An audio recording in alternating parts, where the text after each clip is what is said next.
We got a beautiful day to test out this DiscoveryOpt first focal plane 1:6 LPVO.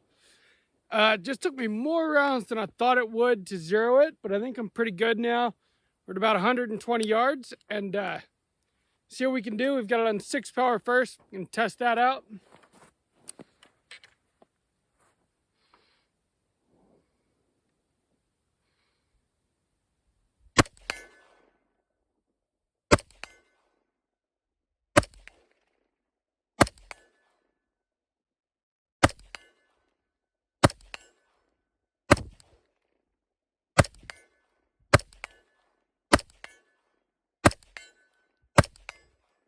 Welcome back to Sawtooth Tactical. Today we are going over this.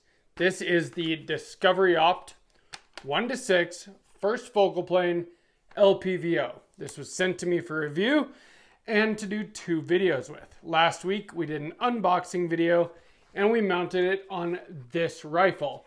This rifle specifically, which is not my rifle, this is a friend of mine's, Ian and Josie. Thank you for loaning me the rifle for these 2 videos. But this rifle specifically, because it was this rifle was meant for a magnified optic with a little bit higher magnification. It originally had a 3 power vortex optic on it. And I felt like it needed something with higher magnification because it originally had this bipod on it. And because it's got an 18-inch barrel with a big ass break on it, it just seemed like a gun that needed more of a higher magnification optic. And so it was kind of perfect for testing out an LPVO. It just seemed more appropriate than 3 power optic that was originally on this rifle. And honestly, it was perfect for testing this thing out. We mounted it up using the included scope rings, and we will talk about that as we go on. That is one of my only real negatives about it. But we will get to that. Today, we took it out shooting to see how it performed, and we're going to show you that in this video. All right, we hiked through the snow, a little bit closer to the target. Let's switch it over to 1 power and see how that does.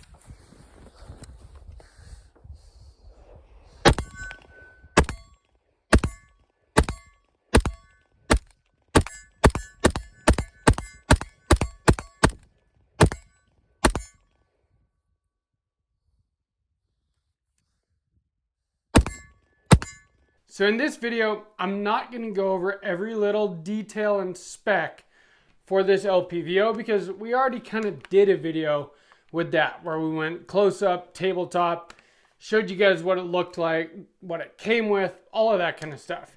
Today's video is how did it perform? Well, I took it out to the range and the first thing I did was zero it, and it took me more rounds than I thought it would to zero it, but you know, I mean, you never know where the reticle is going to be from the factory. Apparently my shots were way off to the right, but once I got it on target, I was able to get it zeroed pretty easily. You have turrets here that are capped, but they're very, very easy to use. You have, let's see if you guys can hear this. Put it next to the microphone. So I moved it, but I moved it back because I do have it zeroed really well now. But your windage, elevation, turrets are super easy to use. And that was really nice when it came to zeroing the gun. I don't know about you guys, but I've had my bank account hacked 3 times just in the last year. I get spam calls all the time. I've had to get new debit cards because it's been such a problem.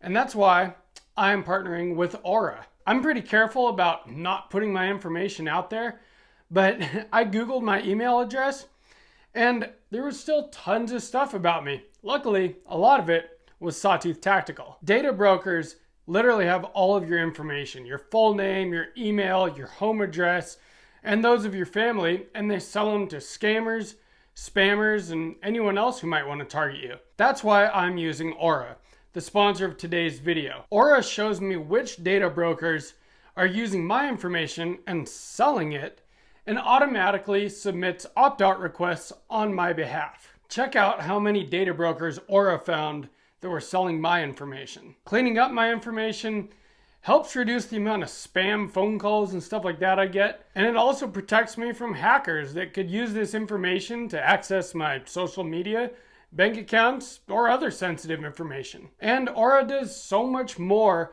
to protect me and my family from threats that I can't even see. Aura is very easy to set up. I don't have to download several different apps for things like antivirus, VPN, password management, parental controls, identity theft insurance, and more. I can get it all in one place for one affordable price. You might already have one or two of these tools, but not having Aura is like locking the front door, but leaving the back door wide open. Aura is always on, doing the hard work so that I can focus on other things like building this YouTube channel or whatever else that I want to deal with, instead of protecting my own personal privacy. I value my privacy and I value yours. You can go to aura.com/sawtooth-tactical to get your own 2-week free trial. I'll have a link down below in the description. I thought I'd bring it back again just so that you guys could see what I'm looking at down here at 120 yards. Of course, spray painted the target white, but outlined it in orange to make it easier with all the snow. In my hurry leaving the house, I forgot to bring my other target, so I can't really practice target transitions today, but we're still getting a good feel for this 1-6 LPVO.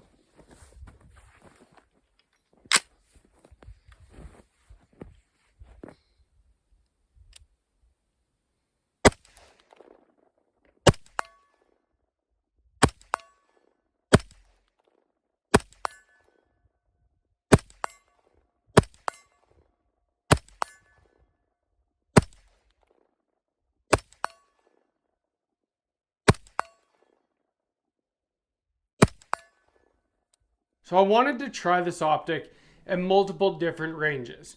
So I zeroed it at 100 yards actually, and then I stepped back to 120. And I actually shot it at 20, 40, 60, 80, and 120 yards and tried it at each one. I tried it at 6 power at 120 yards and at 1 power up at 20 yards.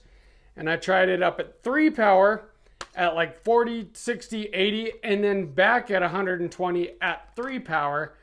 And it worked well at all of those distances. And one of the reasons why I wanted to try the different power settings at different distances, because in fact, I even shot it at 3 power up close, was because it is first focal plane. Now, I want to explain what first focal plane is really quick, just for those of you who might not know. So LPVOs can be either first focal plane or second focal plane. So I own this SIG Tango MSR 1-6 second focal plane LPVO here. Now generally second focal plane LPVOs are going to be a little bit more affordable, and that is because of the technology that goes into them. It's just less of a complicated system to make a second focal plane LPVO. Now, what does that mean? Well, second focal plane, when I have this dialed all the way up to 6 power, my bullet drop compensating reticle is accurate. And so I zero this at 6 power at 100 yards, and I can use it at any distance in between, any magnification in between, but the reticle does not change. The reticle size doesn't change. The reticle doesn't get closer as I go to higher magnification or farther away as I go to lower magnification. And so anywhere under 6 power, that bullet drop compensator is not accurate. Now, is that a big deal?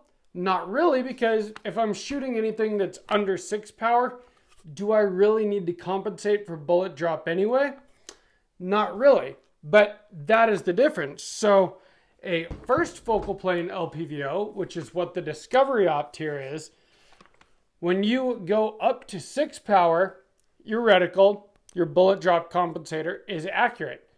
As you power down, it's still accurate everywhere in between, because that reticle actually gets farther away, gets smaller or it gets bigger as you dial up your magnification.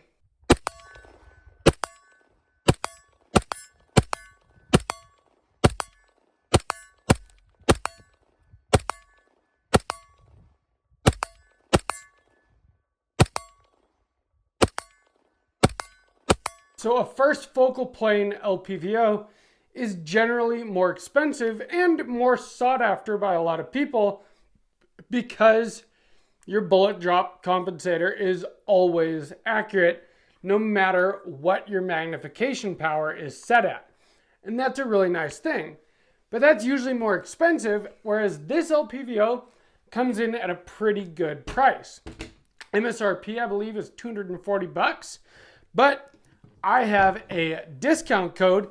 If you look in the description, click on my link, you will get 30% off with my discount code, which is sawtooth-ed1-6. I'm going to put it down in the description. You don't have to remember that watching the video. 30% off though, that is freaking huge. And so you get a really good deal on a first focal plane LPVO, and it comes with all kinds of stuff. So it comes with these scope rings, which honestly, that is one negative to me. It's nice to have something that you can mount it to your rifle with, but honestly, I would much rather see it come with something like this, an actual cantilever mount. And the reason for that is this. I had no problem mounting it with these scope rings, leveling it, and zeroing it. Not an issue. But this was as far forward as I can mount this scope on the receiver without bridging the optic onto the handguard, which you don't want to do if you want to be able to keep your zero. Well, when I was shooting this today, I had to have this stock really far out to get the correct eye relief. Now the good thing about that means that the eye relief is very generous on this LPVO in order to have to put the stock out this far. The bad thing about that is if I wanted to run my stock in here, I am not getting a good sight picture with my stock that close to the gun. And so you have less options for mounting this in an appropriate place for what works for you. So I do recommend that if you get this LPVO, try it out with the scope rings, but you're probably going to want to buy an LPVO cantilever mount for it, which they're not hard to find. It's a 30 millimeter tube, 1:6 by 24. There are a million options out there, including very affordable ones. And in fact, I'll put a link to some affordable ones in the description as well. So how did this LPVO perform? Finally getting to it. Well, it performed pretty well. Now, it's not gonna look like a $2,000 optic when you look through this. That's just the reality of being able to produce a scope at this price point. You're not going to be able to get that same kind of glass quality. But was it totally usable at all of the ranges that I shot it at today? Absolutely. And you'll see in the shooting footage that I was ringing steel at every one of those distances very easily once I got it zeroed. It was at 1x and even at 3x, it was pretty fast to get on target and it was easy to shoot. Now, when I go to dial my magnification in, this is pretty tight.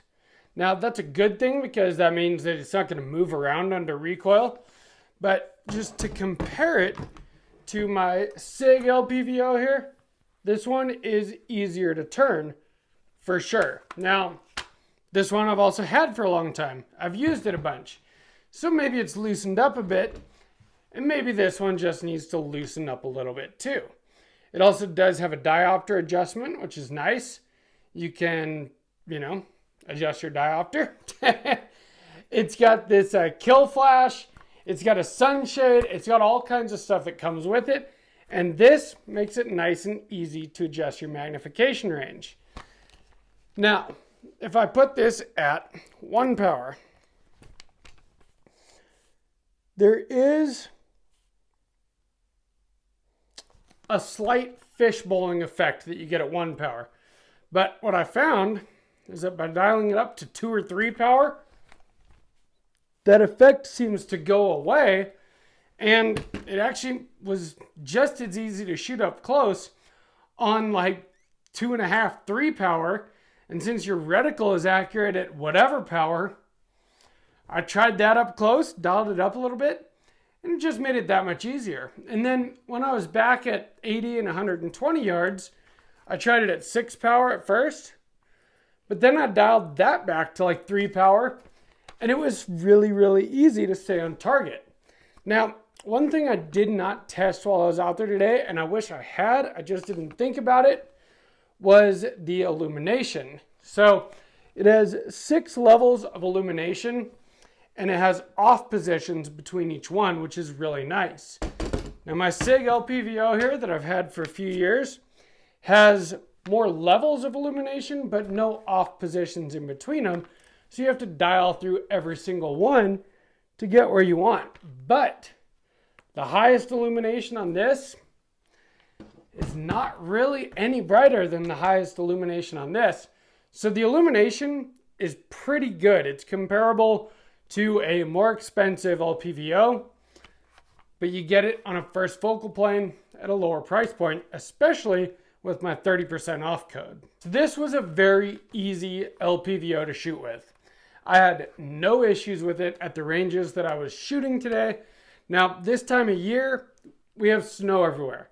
The spot that I can go to shoot for really long ranges, 300, 400, 500 yards, really long, whatever, long to me, long to a 1-6 LPVO, is closed this time of year. And so about 120 yards is the best I can really get. But it did 120 yards all the way to up close and everything in between with absolute ease once I got it zeroed. And so to me, that tells me a couple things. For the main thing, if you are looking to get into an LPVO, you've done a little bit of research and you really want a first focal plane LPVO, I think that this is a great buy. You might learn if you like LPVOs or not without spending $1,500, $2,000 or more. So that is pretty sweet. That's kind of when I bought my SIG LPVO was my same idea. It was at the time about $350. They're actually cheaper now. But I wasn't willing to spend thousands of dollars not knowing yet if I was going to enjoy LPVOs or not. And so I think, especially as like an entry-level LPVO, this is probably a great option, and I do recommend it for that. Don't get my words twisted. This is not going to be the same as a Schmidt and Bender or, something like that. This is not going to be the same as a $1,500, $2,000 LPVO, a Vortex, Razor, Gen 2, 1-8, whatever. This ain't it. But for the money, I think this is a pretty sweet deal. Let me know what you guys think down in the comments about any budget LPVOs that you might have experience with. Especially if you have experience with this one, I would love to hear what you have to say because I read a bunch of reviews on it before I did that first video and people were very happy with it. And after shooting it today, I gotta say, for the price, I think this is a great value. And I wouldn't say that if I went out there and shot and it was barely usable, I would have a hard time making a video like this. But I had no problem hitting steel at every range I was able to shoot at today. And honestly, at a pretty fast, pace too, especially for using a rifle I've never shot before and an optic I'd never used before. So I think that that is a pretty good sign, but I want to know what you guys think down in the comments. So if you do have any experience, please let me know. Otherwise, make sure you're subscribed, give me that like, thumbs up, share this video with anyone that you know that might be looking to get into the LPVO game. And from Sawtooth Tactical, stay strapped or get clapped.